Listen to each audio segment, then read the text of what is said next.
Happiness through curiosity on TRS Clips. Another person now that I want to know about and the audiences want to know about is Paul Levesque.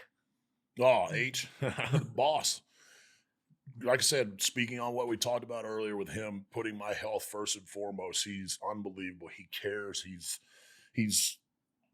great. I mean, look at his lineage that he left in the ring, and now what he's doing moving forward, carrying the company after the merger with TKO and all this stuff. Like, our products is hotter than it's ever been. We're selling out everywhere we go. We're breaking, like, I broke a record of drawing 3.7 million live eyes. It's one of the most viewed segments in the last 15 years and stuff like that. So it speaks for the testament. I mean, look at what's going on in the landscape now. H is in the kitchen. He's cooking.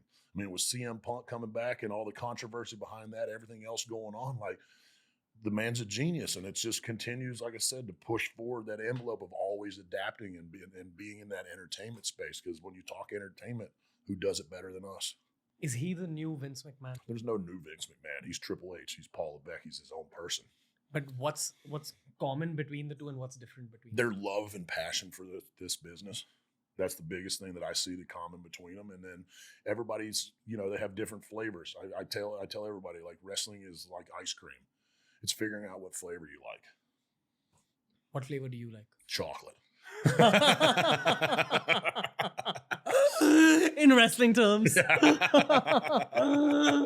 No, I like me. I like my character. I mean, that's what I said. People always ask, well, who do you watch? Who do you want to mimic and this and that? I said, I watch things here and there to learn some moves, but I don't want to be anyone else. I don't want to be the next Undertaker. I don't want to be the next Kane. I want to be the first Braun Strowman.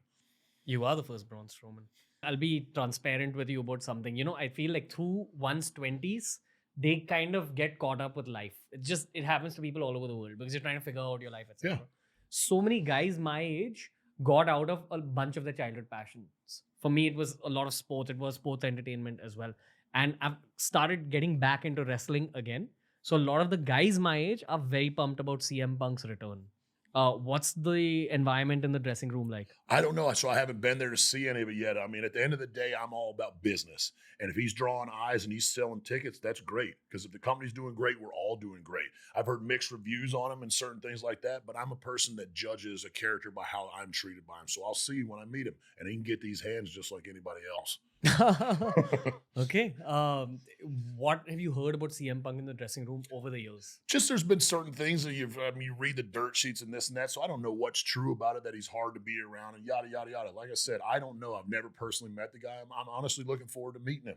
So that's what I said. I'll see when I get to meet him. If you play football, if you see another footballer on television, you can tell a lot more about his game than the average person who's never played football. So as a wrestler, what can you tell about the wrestler CM Punk? What's special about him? I mean, he's always been canny on the microphone, in my opinion. He's very good at his craft in the ring. He's well-oiled as far as a wrestler and stuff like that. So, like I said, we'll have to see how it goes this go around. Okay. All right. And one last question for you in today's episode.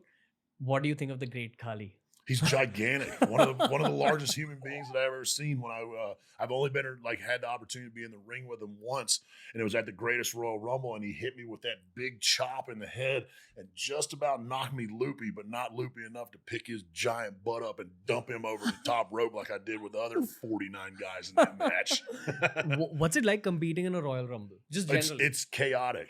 And I always feel like anytime I'm in these multi-man matches, everyone gangs up on me. Which, I mean, let's be for real, why wouldn't you? Let's get rid of the biggest, strongest, baddest SOB out here. But it don't always work out that way for everybody. How do you deal with all that chaos going around? I just start swinging. I tell everybody, watch your lips. And get these hands. Yeah. But what goes on in your head as a professional? It's just a lot. So like I said, as far as for me, breaking the wall and stuff like that. For me, I really like knowing everything that's going on in the match. I'm kind of one of those guys that dictates and makes sure matches are flowing how they want to be. So I like knowing everything that's going on. So when you got 30 other people in there and you're worried about what you're doing, you're worried about what everyone else is doing.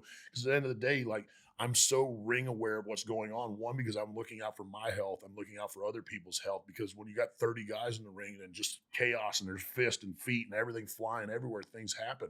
So being able to kind of orchestrate and see what's going on and kind of dictate, not calling myself like a ring general or anything like that, because Lord knows like 90% of the guys and girls that I work with have wrestled way longer than I have, but I've wrestled at this high level with WWE and I've only done WWE. So knowing our style of storytelling and things like that, being able to know the whereabouts of what's going on, it just helps the matches flow and making sure like we're catching things on camera angles. So there's nothing worse than doing some big crazy move and the camera is not on you, you're out of position for it, because it's like, okay, why did I just take that massive bump? No one's going to see it.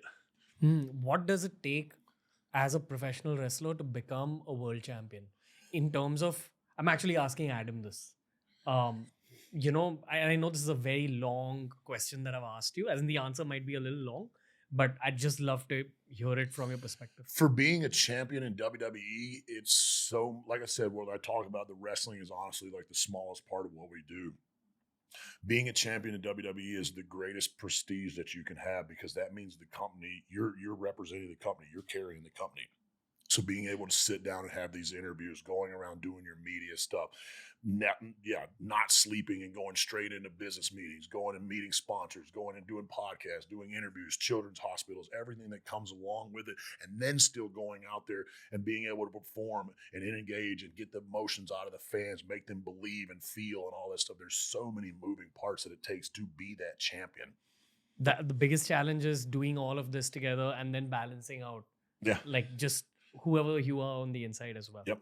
Staying true. That's why I try. It's hard in a world like this. You get caught up in the shuffle and stuff like that. But if you can stay true to yourself and what you believe in, man, it's really truly is amazing what you can accomplish in life. So if you enjoyed this video, subscribe to TRS Clips for more.